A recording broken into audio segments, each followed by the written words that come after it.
Hello నమస్తే. నేను journalist Srinivas. ఈరోజు ఆంధ్రప్రదేశ్లో వచ్చిన వార్తాపత్రికల వార్తలు, ఆ వార్తలు వెనుకున్న వాస్తవాలు, ఆ వార్తాపత్రికలు పెడుతున్న హెడ్డింగ్స్ వెనుకున్న ఎజెండా ఏంటి అనేది మనం విశ్లేషించే ప్రయత్నం చేద్దాం. ముందుగా సాక్షి పేపర్లో ఈరోజు దాదాపు గత 4-5 రోజులుగా దేశవ్యాప్తంగా జరుగుతున్న చర్చకు సంబంధించి ఈరోజు రాశారు సాక్షి పేపర్ వాళ్ళు వార్త. మరి 4-5 రోజుల నుంచి వాళ్ళకి సమాచారం లేదా, వాళ్ళకి తెలియదు కానీ ద వైర్ అని ఒక ఇంగ్లీషు ఛానల్కి సంబంధించి, ఇంగ్లీష్ వెబ్సైట్కి సంబంధించి దాంట్లో పరకాల ప్రభాకర్ గారు ఒక ఆర్టికల్ రాశారు. ఎలక్షన్ కమిషన్ డేటా ఆధారంగా ఎలక్షన్ కమిషన్ అఫీషియల్గా ఇచ్చిన డేటా పైన ఉన్న అనుమానాలని వారు దేశం ముందు, ప్రజల ముందు పెట్టారు. దీనిపైన ఒక వార్తని ఈరోజు రాసింది. దీనిపైన ఇప్పటికే దాదాపు చర్చ చాలా పెద్ద ఎత్తున జరుగుతుంది. కానీ సాక్షి పేపర్ ఈరోజు ఆ వార్తను రిపోర్ట్ చేసింది. దీనిపైన పరకాల ప్రభాకర్ గారు రాసిన ఆర్టికల్ పైన అది దేని ఆధారంగా రాసిండు? ఎలక్షన్ కమిషన్ ఆఫ్ ఇండియా ఇచ్చిన డేటా ఆధారంగా పోలింగ్ సరళి, పోలింగ్ పర్సంటేజు, దానికి సంబంధించి పోలింగ్ టైమింగ్సు, దానికి సంబంధించి అంటే పాజిబిలిటీస్ ఏంది, ఫీజిబిలిటీస్ ఏంది, లాజికల్ రీజనింగ్ అడిగిండు ఆయన. దానిపైన సమాధానం మాట్లాడాల్సిన ఎలక్షన్ కమిషన్ ఆఫ్ ఇండియా మౌనం, మాట్లాడదు. కానీ దీనిపైన నిన్న మొన్న 3 రోజుల నుంచి ఇప్పుడున్న ఏదైతే గడిచిన 2024 ఎన్నికల్లో గెలిచిన ప్రభుత్వాలను సమర్థిస్తున్నా, గెలిచిన పార్టీలను సమర్థిస్తున్నా మీడియా ఒకటే గగ్గోలు పెడుతుంది. ఇది ఎట్లయిద్ది, అది ఎట్లయిద్ది, పరకాల ప్రభాకర్ ఏమైనా అపరమేధావ్యా అని చెప్తున్నారు. సరే, అపరమేధావి ఆయన అవునా కాదా, అసలు ఆయన మేధావి అవునా కాదా అనేది ఇక్కడ మ్యాటర్ కాదు. 140 కోట్ల మంది భారతదేశ ప్రజలకి, ఆంధ్రప్రదేశ్లోని 5 కోట్ల మంది ప్రజలకి కొన్ని అనుమానాలు ఉన్నాయి ఎన్నికలు జరిగిన దానిపైన ఎలక్షన్ కమిషన్ ఆఫ్ ఇండియా ఇచ్చిన డేటా ప్రకారం. కాకపోతే పరకాల ప్రభాకర్ గారు అనే ఒక వ్యక్తి రాసిన తర్వాత దానికి ఎక్కువ ప్రచారం వచ్చింది తప్ప అంతకుముందు నుంచే అనుమానాలను నివృత్తి చేయాల్సిన ఎలక్షన్ కమిషన్ ఆఫ్ ఇండియా నివృత్తి చేయదు. వీళ్ళు మాట్లాడతారు, కొన్ని ఛానల్స్, టీవీ ఛానల్స్, పేపర్లు, ఇది ఇట్లా కాదు, అది అట్లా కాదు, దాన్ని సమర్థించే మాట. గెలిచిన పార్టీ మాట్లాడలే, గెలిచిన పార్టీ ప్రభుత్వంలో ఉంటే ఆ ప్రభుత్వం మాట్లాడదు. ఎలక్షన్ నిర్వహించిన ఎలక్షన్ కమిషన్ ఆఫ్ ఇండియా ప్రతి ఓటర్కి బాధ్యులు. ప్రతి ఓటర్ అనుమానాన్ని, ప్రతి ఓటర్కు ఉన్న ప్రశ్నల్ని నివృత్తి చేయాల్సిన అవసరం ఎలక్షన్ కమిషన్ ఆఫ్ ఇండియాకు ఉంటుంది. ఓటర్స్కి నమ్మకం కల్పించాలి, ఎన్నికలు మంచిగా జరిగినాయి, ఎన్నికలు ట్రాన్స్పరెంట్గానే జరిగినాయి అనే ఒక నమ్మకాన్ని కల్పించాల్సిన అవసరం ఉంది. కానీ అది లేదు. ఈరోజు ఎన్నికలు పరకాల ప్రభాకర్ గారు ఒకళ్ళు ఆరోపణలు చేసిండో, అభియోగాలు చేసిండో, అక్కడ ఏం జరగకుండా జరిగినాయని చెప్పిండో, ఒకళ్ళు అట్లా చెప్పినా కానీ భారతదేశంలో ఉన్న ఓటర్స్కి ఎలక్షన్ కమిషన్ పైన, ఎలక్షన్ కమిషన్ వ్యవహార శైలి పైన, ఎలక్షన్ జరిగిన తీరుపైన అనుమానాలు ఉంటే అది ఈరోజు చాలా చిన్న విషయం కావచ్చు, కానీ భవిష్యత్తులో భారతదేశానికి ప్రమాదం. అది భారతదేశ రాజకీయ వ్యవస్థకి, భారతదేశ ప్రభుత్వ వ్యవస్థకి ప్రమాదం కూడా. మనం కొన్ని నేపాల్ లాంటి కంట్రీస్లో చూస్తున్నాం, అంతర్గతంగా తిరగబడతారు ప్రజలు. ఆ పరిస్థితి రాకుండా ఉండాలంటే ఎలక్షన్ కమిషన్ నిర్వహించిన ఎలక్షన్ పైన వాళ్ళు వివరణ ఇవ్వాలి. ఆ ఎలక్షన్ కమిషన్లో పార్టిసిపేట్ చేసి గెలిచిన రాజకీయ పార్టీలు కూడా దానికి జస్టిఫికేషన్ ఇచ్చుకోవాల్సిన అవసరం ఉంది. సమర్థించుకోవడంగా జస్టిఫికేషన్. ఇదే పద్ధతిలో పోతే మేమేం చెప్పం, మేమేం చెయ్యం, అవసరం లేదు అనే పద్ధతిలో పోతే భవిష్యత్తు చాలా ప్రమాదకరమైన పరిస్థితులు ఉంటాయనే ఒక సంకేతం అయితే వస్తుంది. సరే, ఇది అయితే వాళ్ళు రాసిన డేటాలో ఏపీలో అర్ధరాత్రి ఓట్ల మిస్టరీ, ఆంధ్రప్రదేశ్లో ప్రజల తీర్పుకు తూట్లు, ఎన్నికల సంఘం అధికారిక గణాంకాల్లోనే దొరికిపోయిన కల్తీ కూటమి అని వీళ్ళు రాశారు. అర్ధరాత్రి ఓట్ల మిస్టరీ అనే చెప్తున్నారు వీళ్ళు. మిస్టరీ అంటే ఏదో జరిగిందని వీళ్ళు చెప్పడం. సరే, అది జరిగిందా లేదా ఎలక్షన్ కమిషన్ ఆఫ్ ఇండియా చెప్పాలా? డేటా పైన ప్రజలకు అనుమానాలు ఉన్నాయి, ఆ అనుమానాలు నివృత్తి చేయాల్సింది ఎలక్షన్ కమిషన్ చేయట్లే. ఇక్కడ ఏంటి వీళ్ళు ప్రధానంగా అసలు ఇక్కడ వాళ్ళు చెబుతుంది, ఉదయం 7 గంటల నుంచి సాయంత్రం 5 గంటల వరకు, అంటే దాదాపు 10 గంటల పాటు పోలింగ్ జరిగితే 2024 మే 13 నాడు 68.04% ఓట్ల పర్సెంటేజ్ జరిగిందని సగటున election commission of India announce చేసింది సాయంత్రం 5 గంటలకి. సాయంత్రం 5 గంటల తర్వాత కూడా పోలింగ్ జరిగింది. అదేం పెద్ద విచిత్రం కాదు, ఎక్కడైనా జరిగింది. ఎప్పుడు 5 గంటలకు గేటు క్లోజ్ అయ్యే ముందు లోపల ఎవరైతే పోలింగ్ బూత్లో ఉంటారో వాళ్ళకి ఎన్నికలలో పోలింగ్లో పార్టిసిపేట్ చేసే అవకాశాన్ని భారత ఎన్నికల సంఘం ఇవ్వాల్సింది. అది మ్యాండేటరీ. గేటు లోపల ఉంటే, గేటు బయట ఉంటే కాదు. వన్స్ 5 o'clock గేట్ క్లోజ్ అయిన తర్వాత గేటు లోపల ప్రెమిసిస్లో పోలింగ్ బూత్ ప్రెమిసిస్లో ఉన్న ఓటర్స్ని ఓటేపిస్తారు. ఆ గేటు క్లోజ్ అయ్యేటప్పటికి 68.04% ఉంటే ఆ గేట్ క్లోజ్ అయిన తర్వాత లోపట ఉంటారు కదా, ఆ ఓటర్సు సాయంత్రం మళ్ళీ నైట్ 8 గంటల వరకు ఓటేస్తే 5 నుంచి 8 గంటల గేట్ క్లోజ్ అయిన తర్వాత, గేట్ క్లోజ్ కాకముందు 68.03, క్లోజ్ అయిన తర్వాత ఎంత అయింది 8 గంటల వరకు అంటే దాదాపు 3 గంటల పాటు పోలింగ్ జరిగితే 68.12%, అంటే కేవలం 0.8% మాత్రమే ఒక 3 గంటల్లో పోలింగ్ జరిగింది. ఒకవేళ మనం పగలు టైంలో మార్నింగ్ 7 నుంచి సాయంత్రం 5 గంటల వరకు యాజ్ యూజువల్ రెగ్యులర్ పోలింగ్ టైంలో అంటే ఒక 1 అవర్ 2 అవర్స్ పబ్లిక్ రాలే, పనులకు పోయారు, వాళ్ళు బిజీలో డ్యూటీలు ఉంటాయి, ఆ టైంలో రాలేదు కాబట్టి ఒకేసారి సాయంత్రం 3 గంటల తర్వాత 4 గంటల తర్వాత వచ్చారు, అక్కడ క్రౌడ్ ఉందనుకోవచ్చు. ఇక్కడ వన్స్ గేట్ క్లోజ్ అయిన తర్వాత ఇక గేట్లో ఉన్నోళ్ళే కదా వేసేది, ఆల్రెడీ వచ్చి ఉన్నారు కదా, వచ్చి ఉన్న తర్వాత 3 గంటల పాటు 0.08% మాత్రమే ఎందుకు వచ్చారు. ఒకవేళ నిజంగానే ఆ రెగ్యులర్ టైం అయితే అనుకోవచ్చు 5 నుంచి 8 గంటల వరకు సాయంత్రం రెగ్యులర్ టైం కాదు, గేట్ క్లోజ్ అయ్యే టైం. గేట్ క్లోజ్ అయిన తర్వాత బయట నుంచి వచ్చేవాళ్ళు ఉండరు, ఇక్కడ పోలింగ్ బూత్ ఖాళీగా ఉండదు, ఉన్నోళ్ళు కంటిన్యూషన్గా వేస్తూ ఉంటారు. ఈ లాజిక్ ఏంటి, దీనికి సంబంధించిన సమాధానం ఎలక్షన్ కమిషన్ ఆఫ్ ఇండియా చెప్పాలి. దీనికి నిన్న మొన్నటి నుంచి తెలుగుదేశం పార్టీనో లేదా బీజేపీని సమర్థించే మీడియా ఏం కాకూడదా, 0.8% 3 గంటల్లో అవ్వకూడదని ఏమైనా ఉందా, అవ్వకూడదని ఏం లేదు. కానీ వన్స్ గేట్ క్లోజ్ అయ్యాక లోపల ఉన్న ఓటర్స్ ఎడిపోయారు, ఎందుకు ఆ 3 గంటల పాటు 0.8% ఓటేశారు. 51 లక్షల మంది ఓటర్స్ అక్కడ ఉన్నారు వీళ్ళు చెప్తున్న లెక్కల ప్రకారం గేట్ క్లోజ్ అయిన తర్వాత. ఆ 51 లక్షల మంది ఓటర్లలో 0.8% ఎందుకు వేశారు ఆ టైంలో? మిషన్లు పనిచేయలేదా? మిషన్లు ఏమైనా అంతరాయం ఏర్పడిందా? ఈవీఎం మిషన్లు అంతరాయం ఏర్పడితే ఏ బూత్లో ఏ మిషన్ అంతరాయం ఏర్పడింది? అంతరాయం ఏర్పడటం వల్లనే ఆగిందా లేదా అసలు ఓటర్స్ లేరా?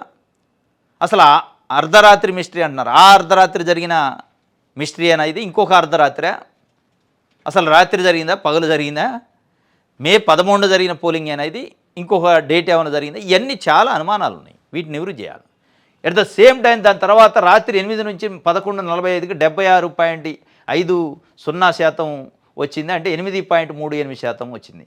ఇక్కడ 5 గంటల నుంచి 8 గంటల వరకు 0.08% వస్తే అదే గేట్లో ఉన్నవాళ్ళు ఇక్కడికి వచ్చే వాళ్ళకి చాలా స్పీడ్గా ఓటేశారు.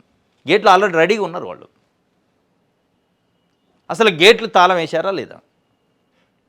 గేట్ వేయకుండా 8-9 తర్వాత కూడా ఎలో చేశారా? వాళ్ళు గేట్ వేసిన తర్వాతనే వేస్తే గేట్ వేసిన తర్వాత 3 గంటల పాటు ఎందుకు ఉత్తగానే నిలబడ్డారు వాళ్ళు? లైన్లలో టైంపాస్గా నిలబడ్డారా ఓటు వేయకుండా? మిగతా వాళ్ళంతా కేవలం 0.8% మాత్రమే 0.08% మాత్రమే ఎందుకు పోలింగ్లో పార్టిసిపేట్ చేశారు? మిగతా వాళ్ళంతా టైంపాస్ చేస్తుంటే ఎందుకు పోలీసులు వాళ్ళని పోలింగ్లో లైన్లో నిలబెట్టలేదు? అసలు ఆ స్థాయిలో క్రౌడు దాదాపు 12%, 51 లక్షల మంది 5 గంటల వరకు ఓటుకి ఎందుకు రాలేదంటే చెప్పొచ్చు, సరే వాళ్ళ ఇష్టం రాలేదు అంటే 5 గంటలకు ఒక 5 నిమిషాల ముందు వచ్చి కూడా గ్రౌండ్లో ఉండొచ్చు. ఇక్కడ ప్రధానంగా సమస్య ఏంటంటే గ్రౌండ్లోకి వచ్చిన ఓటర్స్ 3 గంటల పాటు ఎందుకు ఓటు వేయలేదు? వాళ్ళు ఎక్కడున్నారు? వాళ్ళు టైంపాస్ ఎందుకు చేశారు? టైంపాస్ చేస్తుంటే పోలింగ్ ఆఫీసర్స్ పోలీసులు ఏం చేశారు? ఆ టైంపాస్ చేసిన వాళ్ళు మళ్ళా సాయంత్రం రాత్రి 8 నుంచి 11:45 మధ్యలో దాదాపు 8% ఓట్లు అంత స్పీడ్గా వేయాల్సిన ఆ ప్రొవిజన్ ఎక్కడుంది? దాని తర్వాత మళ్ళా రాత్రి 11:45 నుంచి రాత్రి 2 గంటల వరకు ఇంకొక 4% ఓట్లు వేశారు. ఇప్పుడు ఇదంతా చూస్తే ఇక్కడ 3 గంటలు, ఇక్కడ 6 గంటలు. ఇప్పుడు 6 గంటల్లో దాదాపు 12% ఓట్లు వేస్తే 3 గంటల్లో అసలు 0.08 వేయలే. మొదటి 3 గంటల్లో అసలు ఎందుకు లైన్లో నిలబడి వెయిట్ చేశారు? దాని తర్వాత 8 నుంచి ఎందుకు పోలింగ్ స్టార్ట్ అయింది? 8 గంటలు, రాత్రి 8 గంటల నుంచి పోలింగ్ చాలా స్పీడ్గా అయినట్టు దీన్ని బట్టి అర్థమవుతుంది. మరి ఆ 8 గంటల ముందు 5 గంటల మధ్యలో ఎందుకు వెయిట్ చేశారు? వెయిట్ చేయడానికి కారణం ఏంటి? ఈవీఎం మిషన్లు ఏమైనా ఖరాబ్ అయినాయి? అది ఎలక్షన్ కమిషన్ ఆఫ్ ఇండియా ఎందుకు సమాధానం చెప్పదు? అడిగిన దానికి సమాధానం చెప్పాల్సింది, ప్రజల అనుమానాలు నివృత్తి చేయాల్సింది, ప్రజల ఆరోపణలకు సమాధానం చెప్పాల్సింది ఎవరు? Election commission of India. చెప్పాల్సిన ఎలక్షన్ కమిషన్ ఆఫ్ ఇండియా మౌనం, నోరు సీలేసుకొని కూర్చుంటారు. అసలు అవసరం లేనివాడంతా చెప్తూ ఉంటారు. అడిగే వాళ్ళకి మీకేం సంబంధం అంటే అడిగేవాడికి హక్కు ఉంటుంది, చెప్పేవాళ్ళు ఎవరు చెప్పాలో వాళ్ళు చెప్పాలి. అడిగే వాళ్ళకి భారతదేశంలో ఉన్న ప్రతి ఓటర్కి అడిగే హక్కు ఉంటుంది, ఓటర్కి అడిగే హక్కు ఉంటుంది, సమానం చెప్పాల్సిన బాధ్యత కేవలం ఎలక్షన్ కమిషన్ ఆఫ్ ఇండియాకి మాత్రమే ఉంటుంది. ఎవరికి పడితే వాళ్ళకి టీవీ ఛానల్స్కి రిపోర్టర్లకు ఉండదు. ప్రతి ఓటర్కి హక్కు ఉంది. ఆ బాధ్యత నిర్వర్తించాల్సిన వాళ్ళు నిర్వర్తించట్లేదు. ఇంకో గమ్మత్తు ఏంటంటే ఏది అడుగు, ఇప్పుడు వీడియో ఫుటేజ్ ఉంటుంది, వెబ్ కాస్టింగ్, అది ఇవ్వరు. అసలు ఆ ఈవీఎం మిషన్లు ఏ టైంలో ఎవరు పోలింగ్లో పాల్గొన్నారు, ఆ టైం పడాలి కదా, ప్రింటు ఈవీ ప్యాడ్ల పైన ఈవీఎంలలో ఏ టైంలో ఏ ఓటు వేసిండు అనేది, ఆ ఓట్ల పర్సెంటేజ్ సంబంధించి ఈ పర్సెంటేజ్ ఆఫ్ ఓట్లు 12.54% పెరిగినప్పుడు ఆ టైంని అందులో రావాలి కదా, రాదు. ఎక్కడ ఏ బూతులు ఏ టైంలో వేశారంటే చెప్పరు. ఎందుకు దాపరికం ఏంటి? మామూలుగా చిన్న స్కూల్ పిల్లలు కూడా ఏదైనా వాడి పెన్సిలో రబ్బరో లేకపోతే పెన్నో బుక్కో దొంగిలించిండు అనే ఒక అభియోగం వస్తే మొత్తం నా బట్టలు ఇప్పి చూసుకోండి అంటాడు. నా దగ్గర ఏం లేవు, నేను తీయలేదురా నాయన, నాకు మొత్తం ఎత్తుక్కోండి, నా జేబులు ఎత్తకండి, మొత్తం ఎత్తకండి అంటాడు. అది నిజాయితీ. మీరెందుకు దాపరికం? ఇవ్వకూడదు. ప్రైవసీ, గోప్యత. ఇందులో గోప్యత ఏముంటుంది? ఒక ఓటరు ఓటు వేసేది గోప్యత. అది ఓటు వేసేది చూపించటం అంటే గోప్యత. ఇది వాళ్ళు ఎవరికి ఓటు వేసారు చూపించమంటలే, అది బయట పెట్టమంటలే, ఏ టైంలో ఎంతమంది వచ్చి ఓటు వేశారని చెప్పమంటున్నారు. ఆ పర్సెంటేజ్ ఆఫ్ ఓట్లకు సంబంధించి అనుమానాలను నివృత్తి చేయమంటున్నారు. ఇది గోప్యత అంటారు. ఈ గోప్యత అనే పేరుతోని దాచిపెడతానంటే ఇక్కడ ఏదో జరిగిందనే అనుమానం వస్తుంది. దీనికి ఎలక్షన్ కమిషన్ సమాధానం చెప్పాలి. ఎక్కడుంది గోప్యత? ఎందుకు, దేనికి గోప్యత? మామూలు పిక్ పాకెట్ గాళ్ళు, చిల్లర దొంగతనం చేసేవాళ్ళు కూడా చెప్తారు. ఏదైనా అనుమానం వస్తే వాడికి ఏం లేదనుకో, వాడి మీద ఏ లేదు, వాడు ఏం తప్పు చేయలే, మొత్తం బయట పెట్టుకుంటాడు. స్కూల్ పిల్లలు మొత్తం బయట పెట్టుకుంటారు. నా దగ్గర ఏం లేదు, నేనేం తప్పు చేయలేదు, వెతుక్కోండి కావాలంటే ఏ శిక్షకైనా రెడీ అంటాడు. కానీ ఎలక్షన్ కమిషన్ ఆఫ్ ఇండియా, ఈ భారతదేశ ప్రజల రాతను మార్చాల్సిన ఎలక్షన్ కమిషన్ ఆఫ్ ఇండియా, ఈ భారతదేశాన్ని ఎవరు పరిపాలించాలో ఎన్నుకునే ప్రజలకు సంబంధించిన ఎలక్షన్ కమిషన్ ఆఫ్ ఇండియా, ప్రజల భవిష్యత్తును ప్రజలే రాసుకోవాల్సిన దానికి మీడియేటర్గా వ్యవహరిస్తున్న, అంటే మధ్యవర్తిత్వం, ఆ మీడియేషన్ నిర్వహించాల్సిన, మేనేజ్మెంట్ చేయాల్సిన బాధ్యత ఉన్న ఎలక్షన్ కమిషన్ ఆఫ్ ఇండియా మొత్తం ప్రజల భవిష్యత్తును తీసిపోయి కొన్ని పార్టీలు కొన్ని వ్యక్తుల చేతిలో పెడుతున్న అనుమానాలు వస్తున్నాయి. అనుమానాలు నివృత్తి చేయాల్సిన అవసరం ఎలక్షన్ కమిషన్ ఆఫ్ ఇండియాకు ఉంది. ఒకవేళ అనుమానాలు నివృత్తి చేయము, మేము గోప్యత పాటిస్తామంటే ఈ గోప్యత వెనక చాలా జరిగింది మిస్టరీ అని అనుమానించాల్సి వస్తుంది. ఈ అనుమానం ఇంతటితోనే పోద్దా? ఇది భారతదేశ భవిష్యత్తుకు చాలా ప్రమాదమైన సంకేతాలు కనపడుతున్నాయి. ఇది ఒక వార్తగా సాక్షి ఇచ్చింది. రైట్. అప్పులపై బాబు ప్రచారం పచ్చాబద్ధం. శాసనమండలిలో సాక్షి గత ప్రభుత్వం అప్పులపై స్పష్టత. బాబు చెప్పినట్టు 10 లక్షల కోట్లు, 14 లక్షల కోట్లు అప్పులు అసత్యాలే. అప్పులపైన చంద్రబాబు నాయుడు గారు ప్రతిపక్షంలో ఉన్నప్పుడు ఇప్పుడు చెబుతుంది అబద్ధమే అని చెప్పి శాసనమండలి సాక్షిగా బయటపడతారు. ఇదే అప్పులపైన తెలుగుదేశం పార్టీ మీడియా 10 లక్షల కోట్లు చేసిండు, 9 లక్షల కోట్లు చేసిండు, 14 లక్షల కోట్లు చేసిండు అని చెప్తారు. ఏదో డేటా పట్టుకొచ్చి దాన్ని నమ్మాలి మనం. కానీ ఎలక్షన్ కమిషన్ ఆఫ్ ఇండియా అఫీషియల్గా వెబ్సైట్లో పెట్టిన డేటాకి సంబంధించి డేటాని బట్టి అనుమానాలు నివృత్తి చేయమని అడిగితే అదే Telugu Desam party media, Telugu Desam party వీళ్ళని ఎవరైతే అడుగుతారో వాళ్ళని అపర మేధావులు మీకేం తెలుసు అని ప్రశ్నిస్తున్నారు. మరి మీకేం తెలుసు అని 10 లక్షలు 14 లక్షల కోట్లు అని అప్పు పెట్టి ఆ అప్పు అని చెప్పి ఈరోజు కూడా మీరు ఇచ్చిన హామీలను తప్పించుకోవడానికి జగన్మోహన్ రెడ్డి చేయని అప్పులను చేసిండని చెప్తున్నారని ప్రజలు అనుకుంటున్నారు. సమానం చెప్పాలి. ఈరోజు మీరు ఇచ్చిన హామీలు అమలుకు సంబంధించి అడ్డంకి ఏంటంటే జగన్మోహన్ రెడ్డి అప్పులు అని చెప్పే ప్రయత్నం కోసం మళ్ళొకసారి అధికారంలోకి వచ్చిన తర్వాత కూడా మళ్ళీ అదే అబద్ధాలు చెప్పే ప్రయత్నం చేయొద్దు అని ప్రజలు కోరుకుంటున్నారు. ఇది అప్పులపైన చంద్రబాబు అబద్ధాలు అని చెప్పి ఒక వార్తని ఇచ్చారు, పచ్చి అబద్ధాలు అని చెప్పి. తిరుపతి లడ్డూపై చర్చకు ససేమే రానారట తెలుగుదేశం పార్టీ ప్రభుత్వం. తిరుపతి లడ్డూ పైన నానా యాగి చేసి చంద్రబాబు నాయుడు గారు 2024 సెప్టెంబర్ 18 నుంచి మొదలు పెడితే మొన్నటి వరకు హెరిటేజ్ అనే సంస్థ, ఇందాపూర్ అనే డైరీ, ఆ పేర్లు బయటకు వచ్చే వరకు, ఆ పేర్లు నిజముందో అబద్ధముందో మనకు తెలియదు కానీ ఆ పేర్లు బయటకు వచ్చే వరకు నానా రకాల ప్రచారం చేశారు, ఇంక్లూడింగ్ చంద్రబాబు నాయుడు గారు. ఎన్డీఏ కూటమి పక్షాల సమావేశం పెట్టుకొని మరి నేను అన్నీ నా దగ్గర ఉన్నాయి, బయట పెడతా, తొందరలోనే ప్రజల ముందు పెడతా అన్నారు. ఛార్జ్షీట్తో సహా బయటికి తీసుకొచ్చి చెప్తా అన్నారు. ఎడిపోయింది ఛార్జ్షీటు?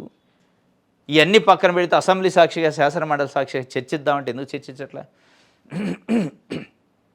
మీకు అంత అపవిత్రమైంది అని లడ్డు అనిపిస్తే, ఆ అపవిత్రానికి అప్పుడున్న అధికారులు, అప్పుడున్న చైర్మన్ కారణం అనిపిస్తే శాసన మండలిలో చర్చిద్దాం, ఆ అపవిత్రానికి కారణమైన డైరీ ఏంటి, ఇందాపూర్ డైరీ అనక ఉన్న సంస్థలు ఏంటో చర్చిద్దామంటే చర్చించవచ్చు కదా, తప్పు లేనప్పుడు. తప్పే లేదు, అంత ఫెయిరు. పవిత్రమైన వ్యక్తులు, పవిత్రమైన సంస్థలు, పవిత్రమైన డైరీలు అనుకుందాం. మంచియే డైరీలు, చాలా అద్భుతమైన డైరీలు, చాలా నాణ్యతతోనే ఉంటాయి. చెప్పండి, చర్చించండి. అసెంబ్లీలో చర్చించాల్సిన ప్రభుత్వం చర్చించదు లడ్డు పైన, బయట మీడియాలో చర్చిస్తారు. మీడియాలో పుంకాలు వార్తలు. మరి చర్చించవచ్చుగా. అసెంబ్లీలో మీ దగ్గర ఉన్న రికార్డు లేదో ప్రజల ముందు పెట్టండి, రాష్ట్రం ముందు పెట్టండి. ఇక దీనిపైన మళ్ళీ తెలుగుదేశం పార్టీ మీడియా హెరిటేజ్ అంటే ఏమనుకుంటున్నారు, చాలా నాణ్యమైనది అని వీళ్ళే అడ్వర్టైజ్మెంట్లు ఇస్తున్నారు.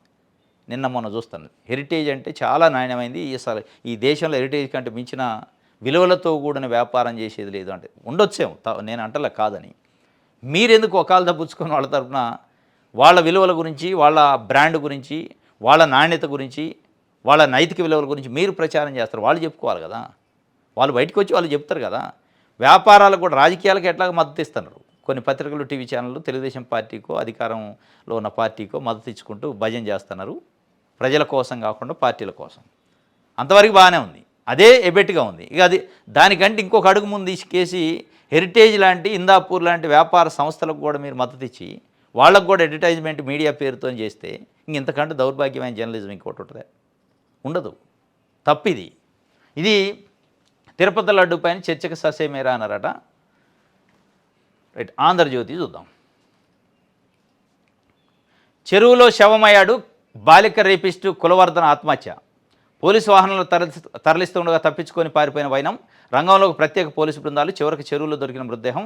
రేపిస్టు మృతితో మదనపల్లిలో సంబరాలు. సీఎం చిత్రపటానికి మహిళలు పాలాభిషేకం. చిన్నారికి పూర్తయిన అంత్యక్రియలు. సీఎం చిత్రపటానికి మహిళల పాలాభిషేకం దేనికి అంటే, కులవర్ధన అనేటోడు గంజాయి దాగి, ఆ గంజాయి దాగటాన్ని నిర్మూలించడానికి తెలుగుదేశం పార్టీ ప్రభుత్వానికి ముఖ్యమంత్రిగా ఉన్న చంద్రబాబు నాయుడు గారికి పాలాభిషేకం చేయటువంటి దాని అర్థం ఏంటి?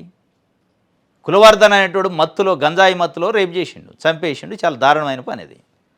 అసలు ఆ గంజాయి ఎక్కడి నుంచి వచ్చింది? గంజాయిని ఉక్కుపాదంతో నలసాల్సిన ప్రభుత్వం ఎవరిది? ఆ ప్రభుత్వానికి ముఖ్యమంత్రి ఎవరు? ఆ ప్రభుత్వంలో ఉన్న ముఖ్యమంత్రికి మహిళల పాలాభిషేకం చేయటువంటి దాని అర్థం ఏంటి? ఎవరా మహిళలు? ఎక్కడి నుంచి వచ్చారు? బాధిత మహిళలు, బాధిత కుటుంబానికి సంబంధించిన మహిళలా, లేదా తెలుగుదేశం పార్టీ కార్యకర్తలు, తెలుగుదేశం పార్టీ మహిళా కార్యకర్తలా అనేది ఇక్కడ ప్రశ్న. ఇంకా చెరువులో శవమైండట బాలిక రేపిస్టు కులవర్ధనని ఆత్మహత్య చేసుకుంటూ రేపిస్టు మృతితో మదనపల్లిలో సంబరాలు. ప్రజలు ఎమోషనల్లో ఉంటారు కాబట్టి సంబరాలు చేసుకుంటారంటే అర్థం ఉంది. ప్రజల ఎమోషన్ వేరు, చట్టం ఎమోషన్ వేరు. ఇక్కడ ఇంకోటి ఇచ్చారు. నిన్న తెలుగుదేశం పార్టీ సోషల్ మీడియాలో చంద్రబాబు వదిలిపెట్టరు అనే భయంతో ఆత్మహత్య చేసుకుంటాడు కులవర్ధన్. చంద్రబాబు వదిలిపెట్టరు. మదనపల్లిలో చిన్నారిపై అఘాయిత్యానికి పాల్పడిన నిందితుడు కులవర్ధన్ చెరువులో దూకి ఆత్మహత్య చేసుకోవడం తెలిసిందే. ఈ నేపథ్యంలో సోషల్ మీడియాలో తెలుగుదేశం పార్టీ ఆసక్తికర పోస్ట్ పెట్టింది. 2018లో దాచేపల్లి నుంచి నేటి మదనపల్లి ఘటన వరకు ఆడబిడ్డల జోలికి వెళ్లిన నిందితులు వరుసగా ఆత్మహత్యలు చేసుకున్నారు అని పేర్కొంది.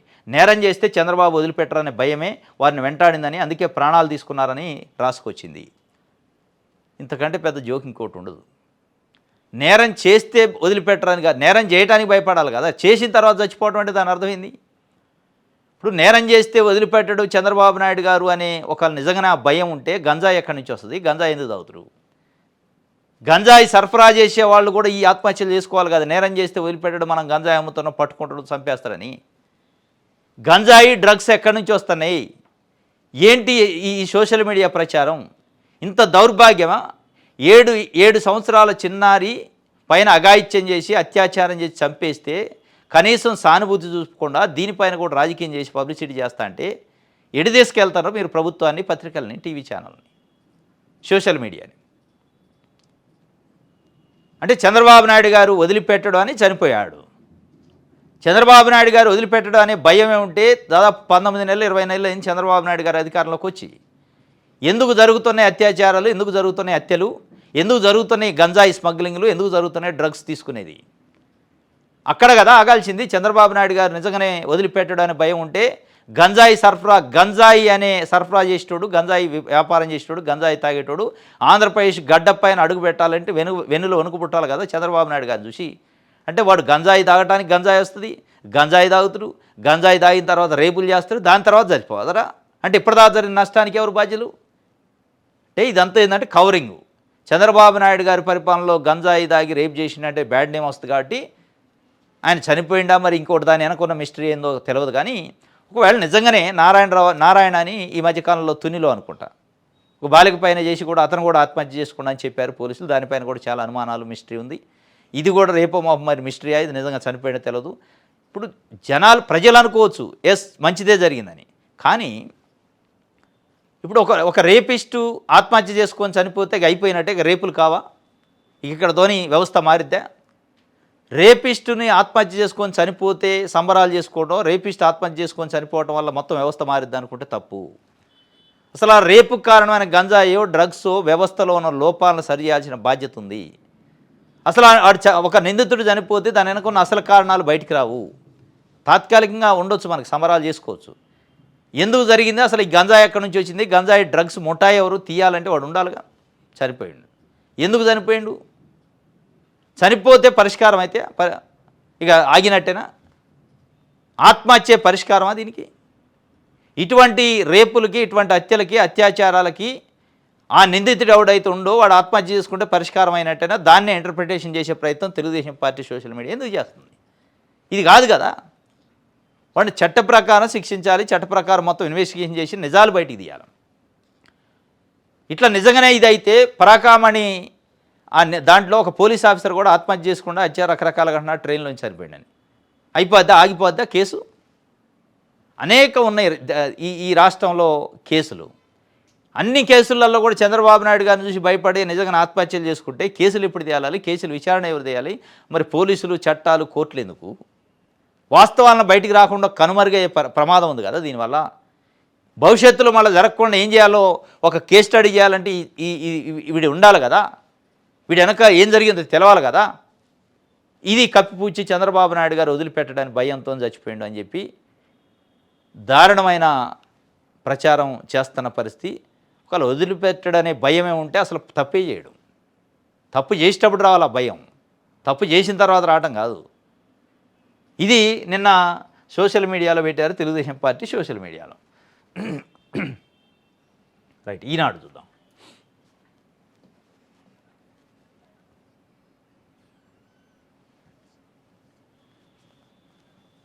రైట్,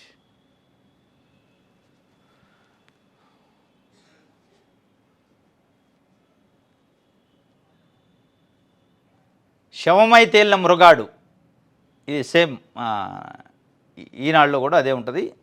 ఇక దానికి ఏటుగా ఉన్న కులవర్ధన్ తల్లి అంజనమ్మ కూడా దాంట్లో ఉన్నారట.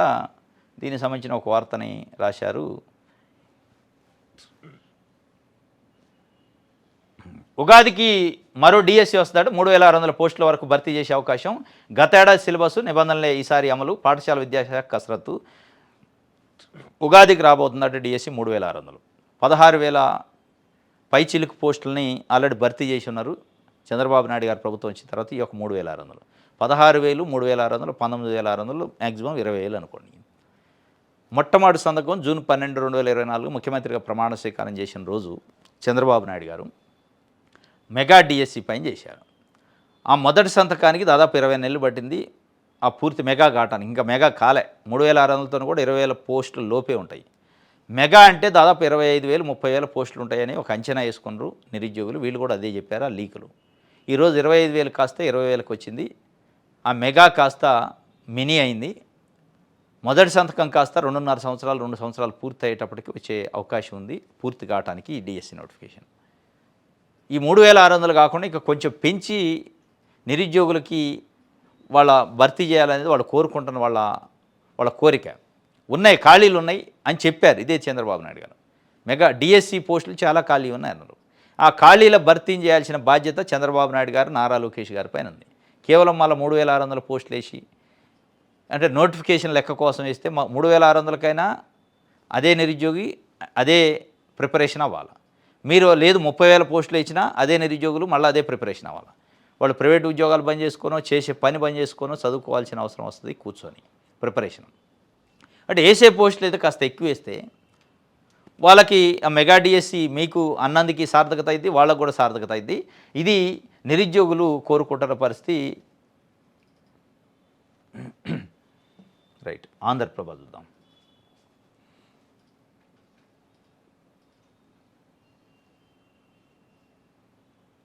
బొత్సాకు హెరిటేజ్ లీగల్ నోటీసులు ఇచ్చిందట. ఇందాపూర్ డైరీతో సంబంధమే లేదు, టీటీడీ కల్తీ నెయ్యి సరఫరా చేసినట్టు ఆరోపణలు, సంస్థ ప్రతిష్టను దెబ్బతీసే కుట్ర, క్షమాపణ చెప్పాల్సిందే లేదంటే న్యాయపరమైన చర్యలు తప్పవనే హెచ్చరిక. బొత్స సత్యనారాయణ గారు ఎక్కడో బయట మాట్లాడాలి, మీడియాలో నోటీస్ ఇచ్చారట. కానీ హెరిటేజ్ వాళ్ళు ఆన్ కౌన్సిల్ సాక్షిగా ఆయన లేవనెత్తిండు, ప్రభుత్వం ముందు చైర్మన్ ముందు పెట్టిండు, దీనిపై చర్చ జరగాలి. ఆ చర్చ జరపాల్సిన ప్రభుత్వం సమానం చెప్పాల్సిన ప్రభుత్వం సమానం చెప్పదు. కానీ హెరిటేజ్ అనే ఒక సంస్థ బయటకు వచ్చి లీగల్ నోటీస్ ఇస్తుంది. చట్టసభలో ఒక సభ్యుడు ఒక విషయం పైన ప్రభుత్వానికి రిలేటెడ్గా ఉన్న ఒక సంస్థకి నెయ్యి సరఫరా చేశారు అనే దానిపైన ఒక ప్రైవేట్ కంపెనీ పైన ఆరోపణలు చేసిండు. ఆరోపణలు ఇక లేదు, మేము టీటీడీ పరంగా హెరిటేజ్ నుంచి అసలు లేదు, మాకు వాళ్ళకి అసలు ఒప్పందాలు లేవు, అక్కడ నుంచి నెయ్యి తీసుకోలేదని సమానం చెప్పే ప్రయత్నం చేయకుండా వాళ్ళేం పారిపోతారు, వీళ్ళు నోటీస్ పంపిస్తారు. ఆల్రెడీ టెండర్లు దక్కించుకుంది ఒక 2 3 అని చెప్పి కోట్ చేసింది అని చెప్పి ఆల్రెడీ రికార్డ్సే వాళ్ళు టీటీడీ బయట పెట్టింది, హెరిటేజ్ కూడా తీసుకుంది అని చెప్పి. మరి వాళ్ళు సమానం చెప్పడానికి చర్చించడానికి ఏముందో కానీ మొత్తాన్ని నోటీసు పంపారు బొత్స సత్యనారాయణ గారికి.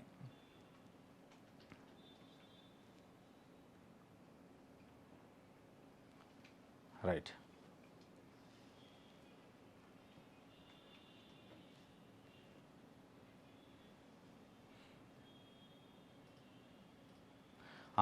ప్రతి ప్రాణమం ప్రభుత్వానికి విలువైందేనట.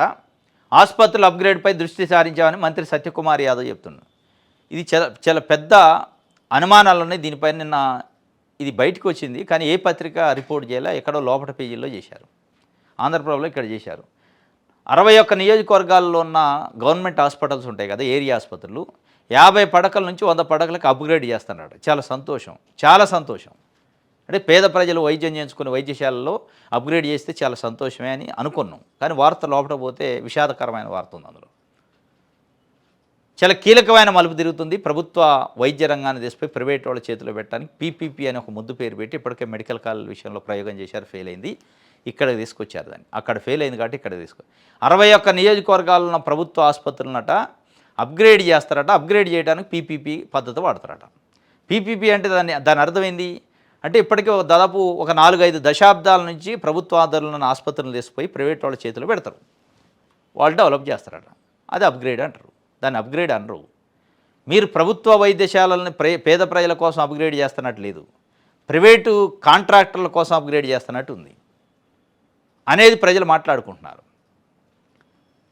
ప్రైవేట్ కాంట్రాక్టర్ల కోసమే దాన్ని బయటికి తీసినట్టుంది. ఇప్పుడు 20 నెలల నుంచి ప్రభుత్వం వచ్చిన దగ్గర నుంచి గుర్తురాని ప్రభుత్వ ఆసుపత్రులు అప్గ్రేడేషన్ ఇప్పుడు గుర్తొచ్చిందంటే ఆ గుర్తొచ్చిందని సంతోషపడాలి, కానీ ప్రభుత్వం చేస్తే సంతోషపడాలి. ప్రైవేట్ వాళ్ళు వస్తారు చేస్తారంటే దాని అర్థం అమ్ముతున్నారు వైద్యాన్ని. ఇప్పటికే వైద్య విద్యను అమ్మటానికి ప్రయత్నం చేసి ఫెయిల్ అయ్యారు. ఇప్పుడు ప్రభుత్వ వైద్యాన్ని కూడా అమ్మే ప్రయత్నం చేస్తున్నారు, ఆసుపత్రుల్ని కట్టబెట్టే ప్రయత్నం ప్రైవేట్ వాళ్ళకి చేస్తున్నారు. ఇది చాలా ప్రమాదకరమైన సంకేతాలు ఇస్తున్నారు. ఇది చాలా ప్రభుత్వానికి విలువైందేనట ప్రైవేటీకరణ చేయటం. రైట్, ఇది ఆంధ్రప్రభ సంబంధించి. ఇది ఈరోజు న్యూస్ అనాలిసిస్. రేపు తాజా వార్తలతో తిరిగి కలుసుకుందాం. Thank you.